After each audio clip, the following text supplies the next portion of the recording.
Welcome back.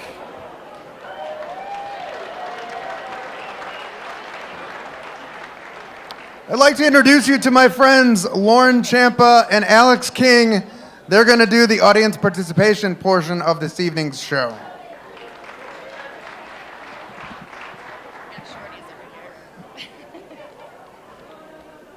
How's it going? All right. No one ever gets away with anything. There's this thing about karma. But one night in San Francisco, when I was still drinking, my husband and I left the Lost Weekend bar. One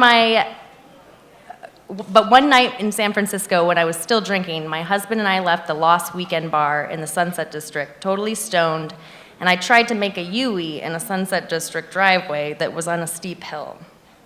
And I ran into the garage door. I never went back to make amends.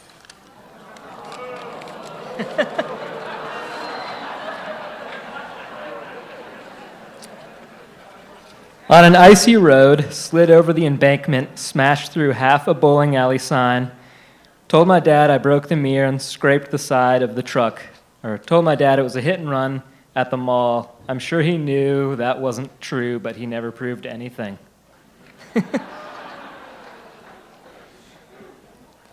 Nothing, not a damn thing. I always look guilty, I always get caught, or I fess up. It's pathetic, really. I'm hoping for inspiration.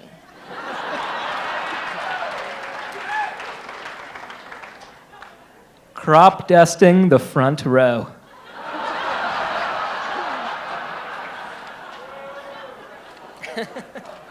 I was once in the White House and stole a cloth towel from the bathroom. Hey, it had the white seal on it, all right? Might be worth something now. In middle school, I aspired to be in the FBI. I started testing my skills by breaking into other kids' lockers and stealing notes. Personal notes on paper from their friends. I got so good that I started stealing notes from girls' purses as we sat together at tables in shop class. As one of the biggest nerds in school, I knew all of the secrets of the popular crowd, and I was proud of myself.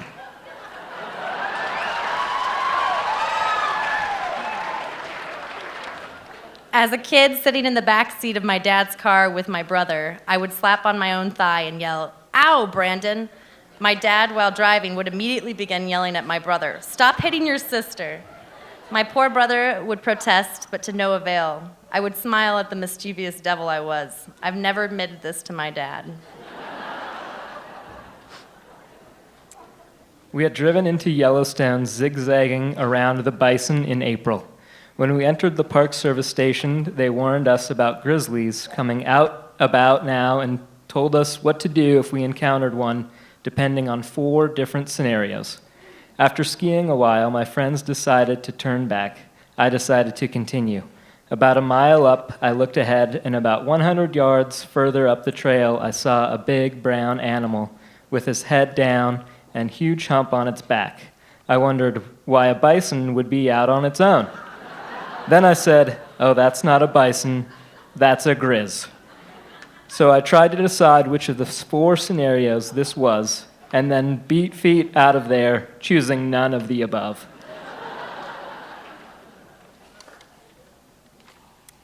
When I was in 6th grade, my best friend and I found a rifle shell. Naturally, we inserted it into a knothole in a barn wall and began taking turns hitting it with a ball pen hammer. After taking several turns, I managed to succeed in detonating it. The sound was deafening. We staggered off out of the barn with ringing ears. I became aware of the blood ringing down my arm. Fortunately, the blood wasn't from my ear, but from my finger that had been split by the concussion of the blast. Once we made up a story to tell our moms, and 3 stitches later, I got away with it. Until last year, when I confessed to my 98-year-old mother what I had done.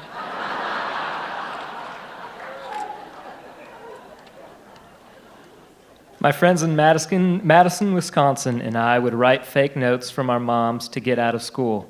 We would zoom to Wrigley Field, 3-hour drive. Cubs game started at 11 a.m. because there were no lights. We would be home in time, and our folks never knew until Cubs versus Reds extra innings. Oops. Thanks, guys. Enjoy the rest of the show.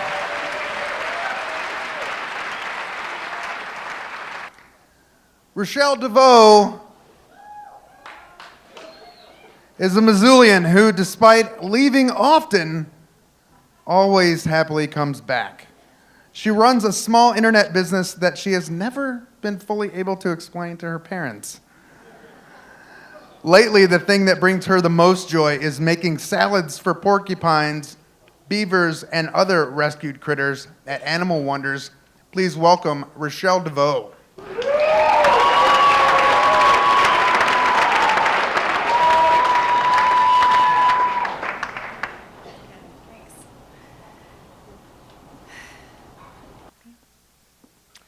So when I was 13 years old, my dad sat me down to have a big talk. And I was pretty worried about it, a little uncomfortable. I knew it had something to do with having recently started my period. But I was a little bit surprised at what he said.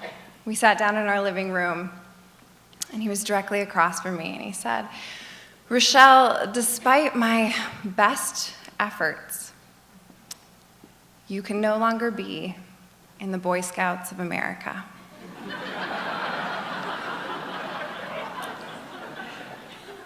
Now that might be not so surprising to you because, I'm a girl getting kicked out of the Boy Scouts, but it was actually surprising to me because I had been a member of the Boy Scouts for years before this. See, growing up, I was always a tomboy. I hated tight clothing. I hated combing my hair. I still do. And one of my fondest memories of growing up was playing in Greeno Park with my big brother. He was 3 years older than me, which meant he was stronger and smarter and bigger, and he had all the cool things. And we would go to Greeno Park, right alongside the creek, right in the thicket, and we would play Mario. And if you weren't born in the 90s, you might not know about Mario, so I'll explain it quickly. There's 3 main characters. There's Mario, who's the hero and the protagonist. He's like an Italian mustachioed plumber. And he's got a sidekick named Luigi, who's basically him, but he wears green. And then there's Princess Peach, who is this blonde princess who wears pink dresses. And she always needs rescued by these plumbers for some reason. And every single Saturday, me and my brother would have this disagreement because he would want me to be Princess Peach. He'd want me to wait in the woods to come and be rescued. And I would want to be Luigi. And I'd want to be alongside my brother. And there was no doubt who got to be Mario because he was older. And that's how I grew up until my brother turned 11 and he became a man.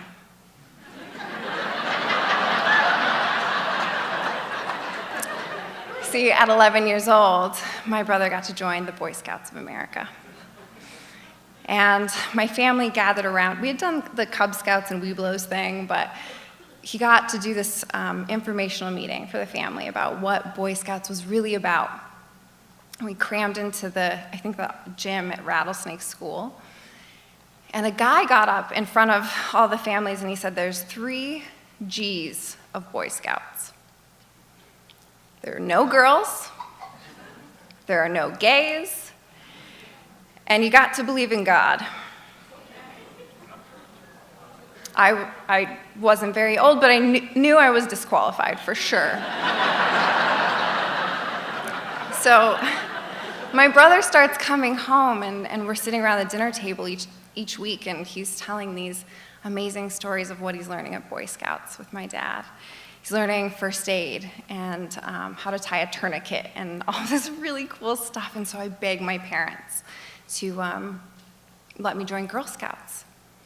And I should have known it was going to be a little bit different when I saw the outfit that my mom had laid out for me before my first meeting.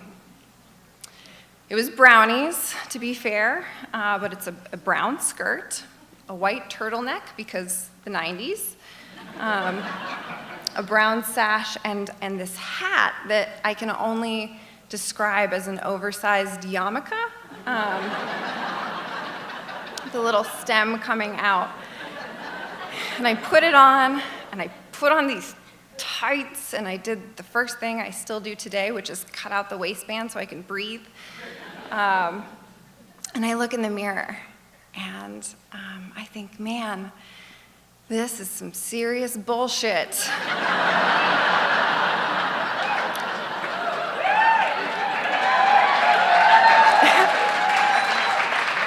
I think, how am I going to climb a tree in this?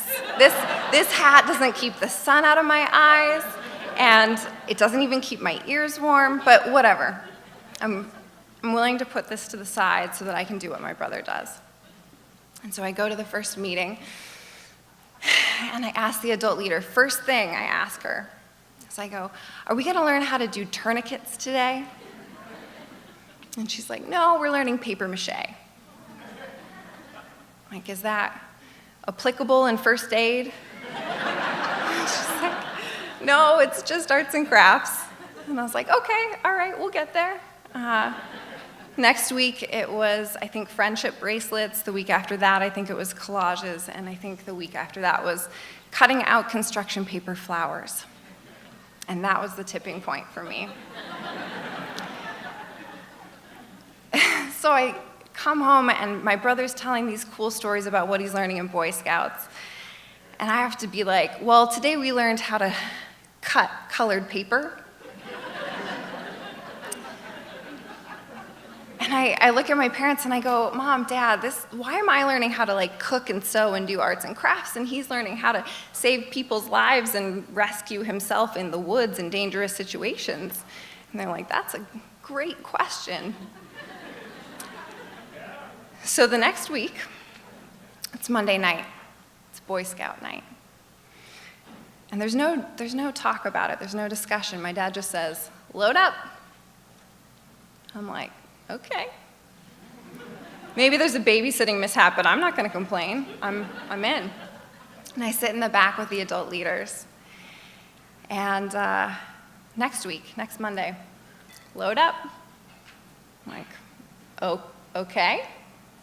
Again, I sit in the back with the adult leaders. Third week in a row, though. He says, load up. And I'm thinking, I'm maybe doing something here. Something's happening. And I give myself credit because I'm 8, so I think I'm getting away with something here. But I know what's really happening when I hear my dad talk to another adult leader, and he says, this is the only thing that I overheard him say. He said, if I'm going, she's coming with me.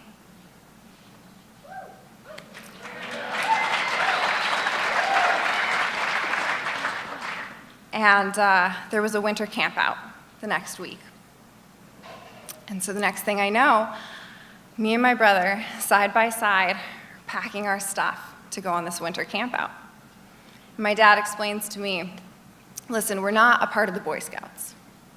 The boys will sleep here, the adults will sleep here, and we'll sleep in a little tent together as guests on the side. We're not really a part of it. We're just doing all of the same things at the same time.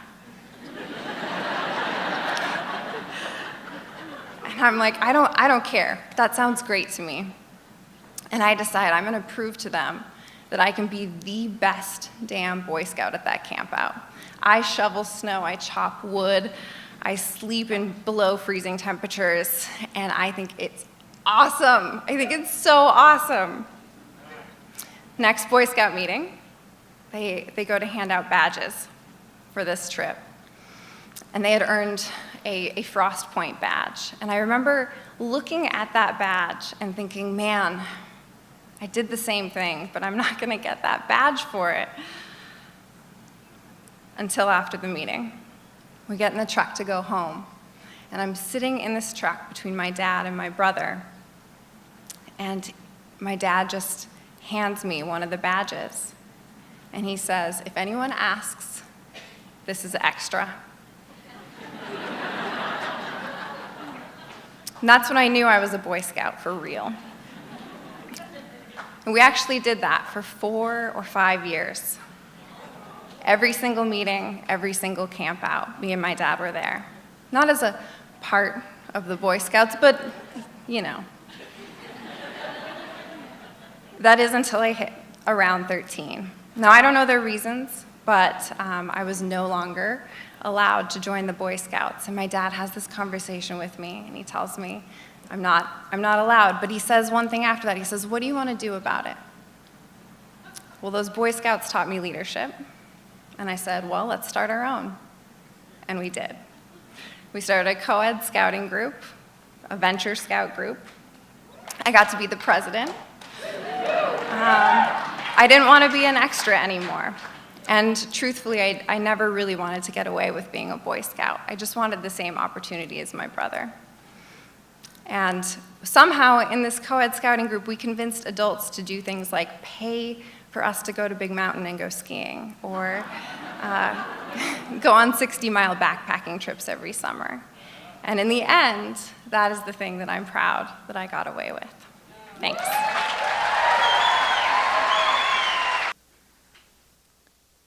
Victoria Gannon grew up here in Missoula and is the youngest of 5.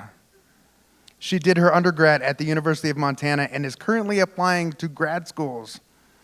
Victoria works for a law firm here in town with a specific interest in civil discrimination and spends her free time listening to music and writing. A quick warning for some of our more sensitive listeners, Victoria's story addresses sexual abuse with frank language. Please welcome Victoria Gannon.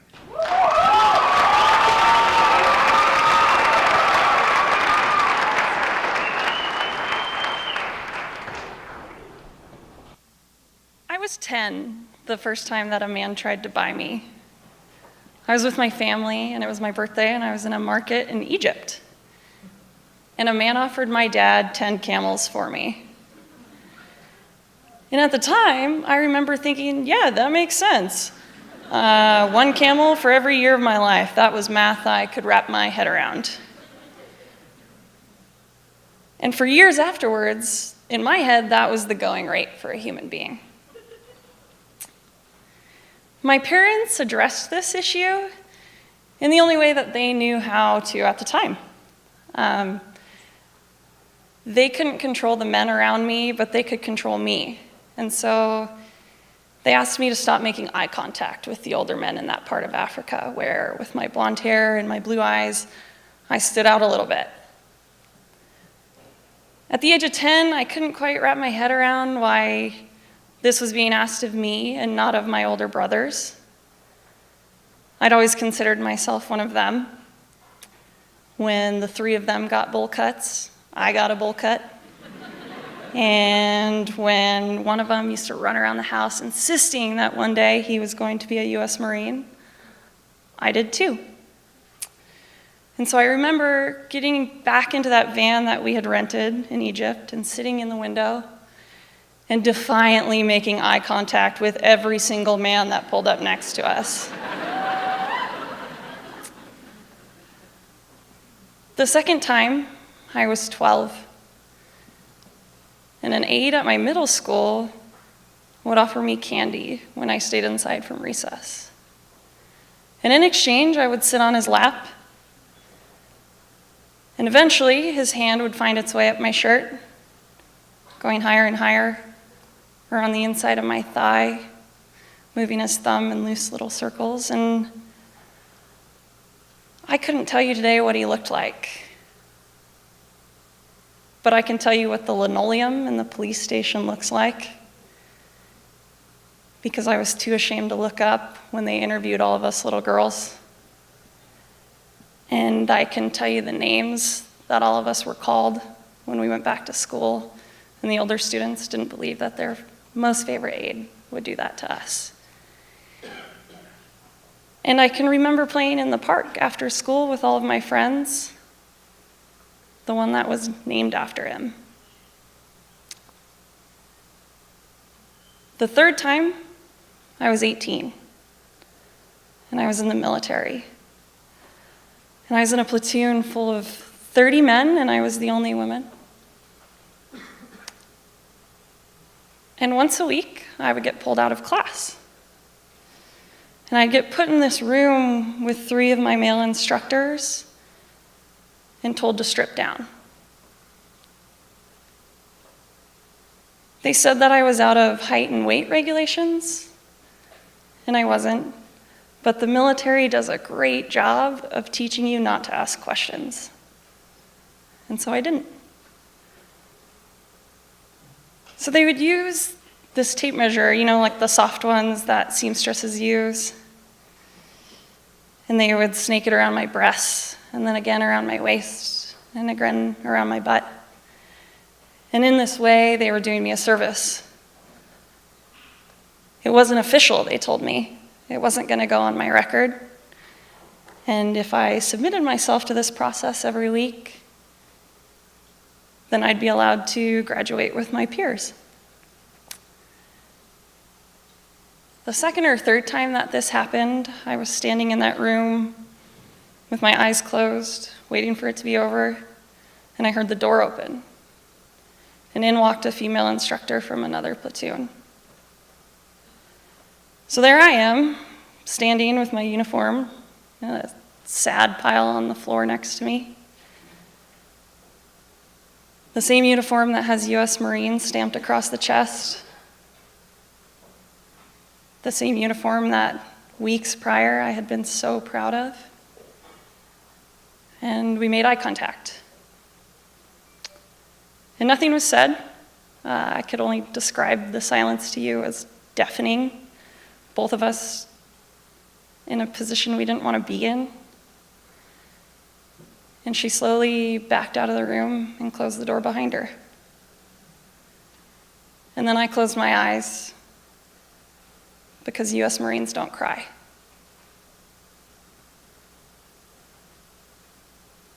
I don't remember feeling shame when I was in that room. I remember feeling betrayed and scared and alone.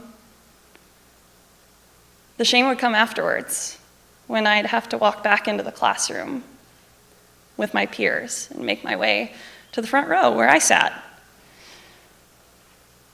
Because it wasn't very long before everyone knew what was going on, and no one said anything, least of all me. I thought that it was my job to shoulder this and to move forward. Months went on, the same thing happened every week. And as we neared graduation, one of the males in my class let me know that the instructors had a bet going on. And that bet was to see which one could fuck me first.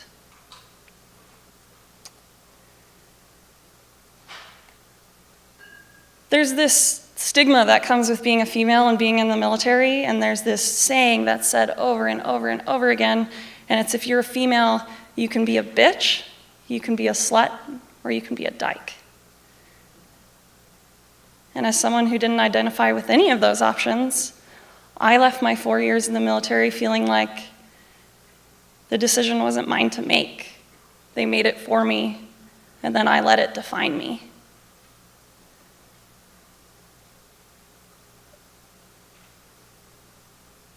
Somewhere along the way, in all those experiences, I had started losing myself. And the thing about losing yourself is you don't realize it's happening. The people around me didn't realize it was happening. I became really good at being the funny girl and being outgoing and seeming like I didn't have any cares in the world.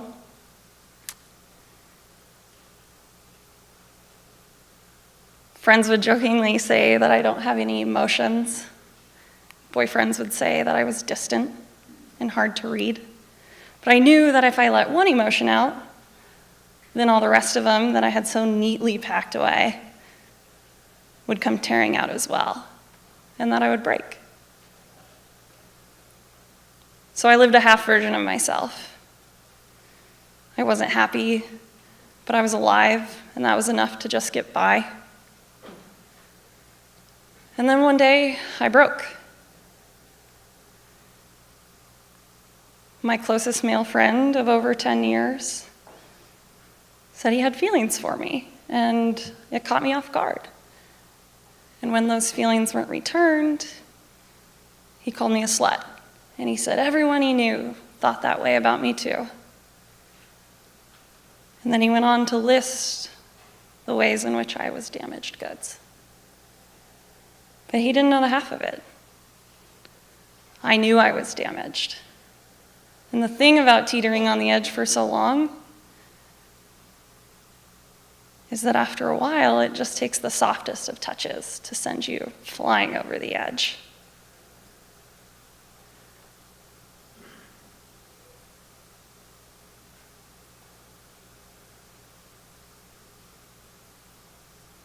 And I broke. And I don't know if any of you have ever found yourself crying so hard that you make yourself sick, but that's where I was at. And then it occurred to me that I had never grieved. I had never allowed myself to grieve. And so I began that process. I grieved for the younger versions of myself that I lost along the way.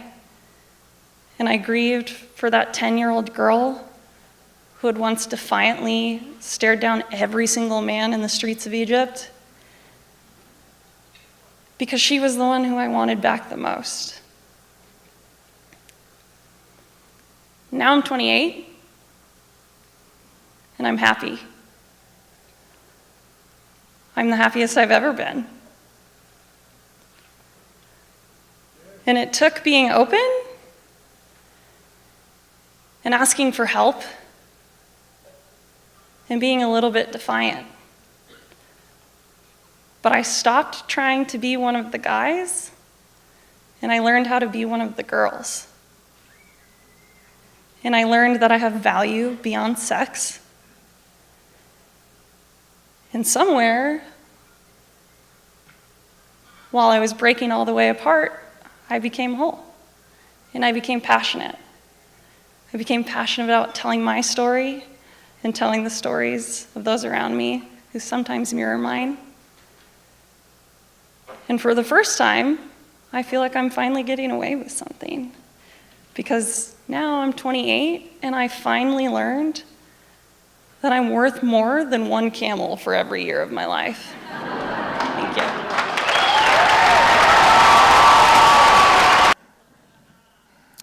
Josh Slotnick is a vegetable farmer.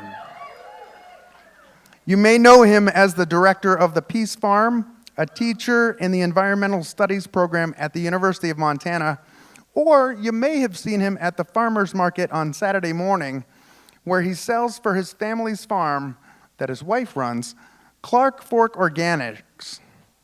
Josh has been farming in Missoula for 25 years. That means there's plenty of stories to tell. Please welcome Josh Slotnick.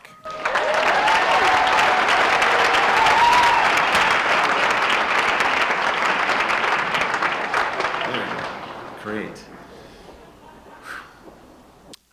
So like Mark said, I live on a farm, and one of my jobs on the farm is to cook for our family and crew.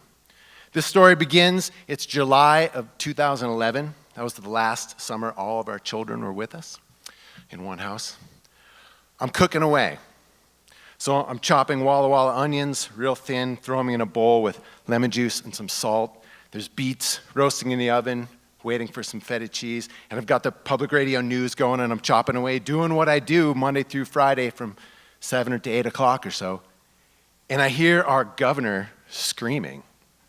And if you remember our governor back then, he was a dramatic guy. But this scream really pierced my chopping. And I missed the first part of what he said, but I heard real clear, he yelled, "The Yellowstone River!" And, you know, I think our memories kind of fit together like an old knitted sweater. And if you pull on one strand of yarn, it all starts to come apart. And that's what he did for me when he yelled, "The Yellowstone River!" And it brought me right back. It brought me back to being 19 and standing on the highway outside the Orange Street exit past the Ole's with my thumb out in the rain, headed east. So I got to give you a little background on that. Summer just finished. School was about to start. Back then we were on the quarter system. And I was headed to Grand Forks, North Dakota. Why Grand Forks, North Dakota? My parents had moved there when I was a teenager. Shortly after we got there, they got real icy roads. Their marriage was like a car on an icy road, just spun out, hit a wall of snow, it shattered, shards of a broken family everywhere.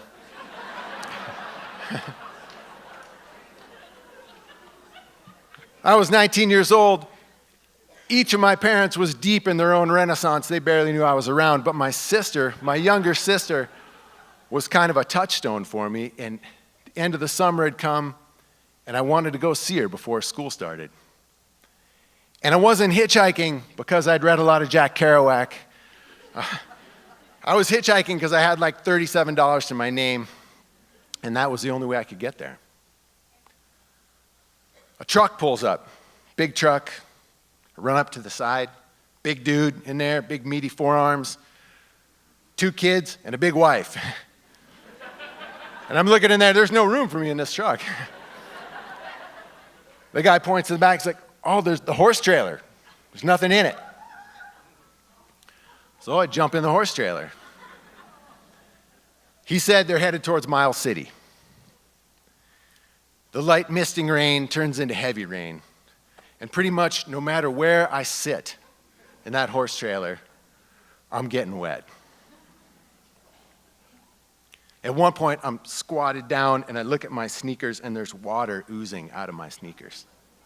And I'm thinking, this is just like me.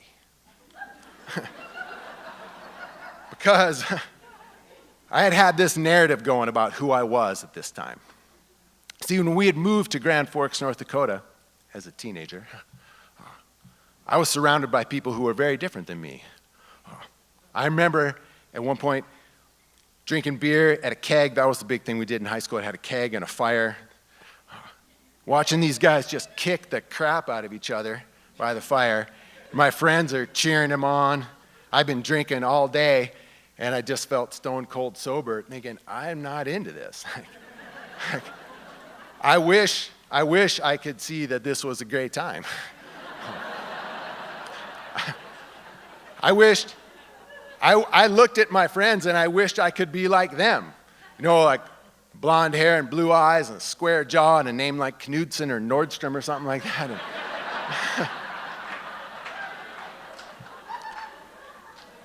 So I ended up coming out here to go to college, and they put all of us out-of-state kids on the second floor of Jesse Hall in one corner. And all the people around me were from like New York and New Jersey and Connecticut, and I started hanging with those guys, and they had like cool hair, and they'd all been to Grateful Dead shows and seen Little Feat and snorted cocaine, and they had money, and they could talk really fast and say cool stuff, and they really cared about football, and I wasn't like them either. So I found myself squatting in the corner of a horse trailer in the rain, kind of convinced that the world did not have a place for me. Horse trailer pulls over, I jump out, guy rolls down his window a little bit, and he goes, that's a rest area right there by the Yellowstone River. Good luck. I set my tent up in the rain, in the dark. I'm laying in the tent thinking, man, this is just like me. And a flashlight shoots in the tent. And this voice, get up, you can't camp here. And it's a woman, and she's a state trooper or a cop, something like that, but she doesn't want me camping there. At the big light. And she stands there watching me while I get up and pack up all my crap, stuff it in a bag, and then I watch her taillights disappear. And then I scrambled down the banks to the Yellowstone River and set up my tent. The morning comes. I'm sure you've all been in this situation. You're in a tent and the sun comes up and the whole tent kind of lights up. I step out, cram all my stuff back in the bag, and I look back over the river, and it isn't just that it's lit up. The river is glowing gold. I scramble up the banks of the highway and look east. The whole world is glowing gold. It's like this thrumming electric beauty. I've never seen anything like it. I stepped off of the shoulder of the road, walked right to the middle of the highway, lifted my arms up and walked east down the yellow lines right into the glory of the beauty of the world. And in that moment, a little seed started to germinate. I had this sense that it wasn't that there wasn't a place for me in the world. It's just I hadn't really gone there yet. And I knew I could endure shit. I just didn't know yet about the glory of the beauty of the world. And what I had to do, and this I started to make a plan, was just put myself there.